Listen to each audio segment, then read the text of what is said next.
I have a confession to make. I did not want to be doing this talk. I mean, don't get me wrong. Right now, I am thrilled to be up here chatting with y'all. And when I originally accepted Kevin's invitation, I was just as thrilled.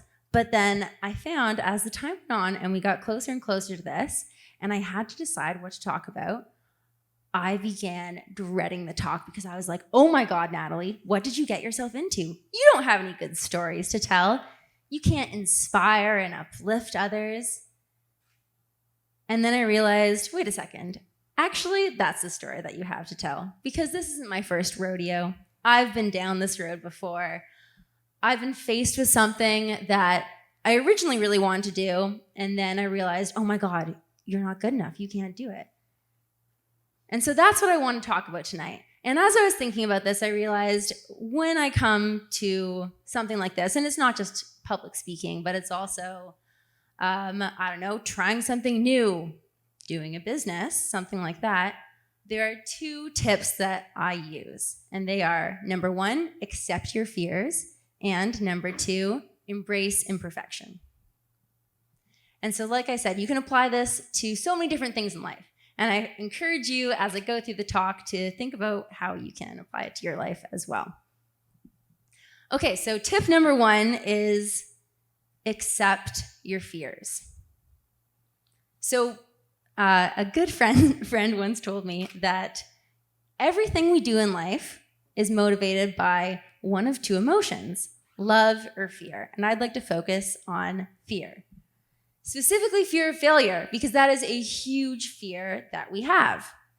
And so I looked up, well, why as humans are we so scared of failure? And it's pretty simple, actually. It's because we don't like feeling sad or feeling the hurt or the rejection or the regret that comes with failure. And so we're hardwired to just do everything we can to avoid it, which makes sense. But what if we were to actually accept those emotions? So, for example, when I was trying to brainstorm what to talk about for this MoMondays and just going, oh my God, I can't do this, I asked myself, okay, what are you actually scared of? You're scared of forgetting your lines. Okay, fair, that could happen. You're scared of, tripping over this mic cord, which could definitely also happen. But if those happen, what happens afterwards? Well, maybe I'd be a little bit sad, but I would move on. And so I have to accept those fears and also realize that the outcome isn't actually that bad. So you can also apply this to running a business. I know a lot of the speakers are also entrepreneurs, and a lot of people in this room are entrepreneurs. Well, I mean, I'm sure you can relate to this. For me, I am constantly, or maybe not constantly, but I definitely sometimes question if I should still be doing this. And I wonder if I should just quit everything, throw in the towel, and walk away. And I mean, there's a number of things that have led to that thought, but I would say probably one of the biggest things is just the fear of failure. Because I wouldn't just be failing my customers, but I'd be failing the people, my friends and family who supported me, and of course, I'd be failing myself. I'd be telling myself, oh, well, you weren't good enough, you weren't smart enough, you weren't hardworking enough, you didn't have what it takes. And so whenever I kind of get in that kind of mood, I just think to myself, well, yes, that could happen. You could totally fail and flop and disappoint yourself and disappoint your customers, et cetera, but you would move on.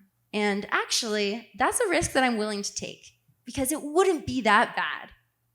So actually, Elizabeth, earlier you said you miss 100% of the shots you don't take. That's so true. And I mean, that can kind of sound cliche, but you've got to take the shots. And I mean, they might not be perfect. They might totally miss the net, but you've got to take them anyways.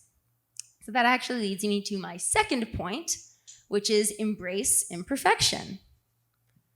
Perfect is the enemy of good enough, and good enough is good enough. You might have heard that before. That's actually a philosophy called the cult of the imperfect. And the main mantra for the cult of the imperfect is give them your third best, because your second best will come too late and your best will never come. I'm just going to say that again to let it sink in. Give them your third best, because your second best will come too late and your best will never come. How true is that? I know in my life, I can think whenever I have tried to do something perfectly, well, A, it's just way too stressful and daunting that doesn't end up being fun for me anymore. And then B, I just, I'll take too long making one part of it perfect and the other part won't be as good. And the end result, I just think is definitely not perfect. And I mean, that's the whole idea of the cult of the imperfect. Perfection is a myth. It's a fallacy. It's impossible. And so the second part as well is that the more effort you put into something, you have diminishing returns because perfection is impossible. So applying that to doing something you don't want to do, you can apply that to doing the speech. So I think when I was originally not wanting to do the speech so badly, it was because I thought, it has to be great and I have to be perfect. And I'm going to have to take so much time to practice and practice and practice and write it and make it perfect. But then I realized, actually, you just got to give it your best shot. And whatever you do, you do. Or you can also apply it to, lots of different things. You can apply it to doing a business. You can apply it to going on a date, going on a first date. I think we're all nervous, or maybe not we're all nervous, but I, for one, am nervous going on a first date. And I can say, going on my first date with my boyfriend, Eric, who's in the audience right now. Of course, I was nervous before. And then I just took a step back and I said, Natalie, you don't need to be perfect. You just need to be yourself, and you don't need to say everything perfectly or look perfect.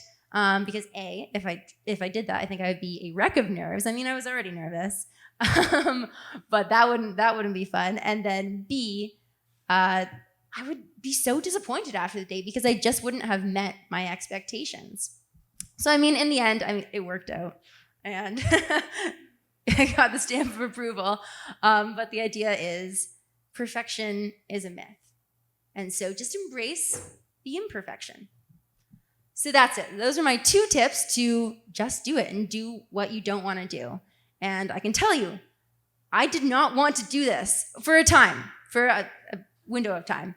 But then after I did those 2 things, it totally flipped the switch in my brain and I got super excited to do it. And I have to say, now that I'm up here, talking with everybody, I'm so glad that I did do it. So thank you for listening, everyone.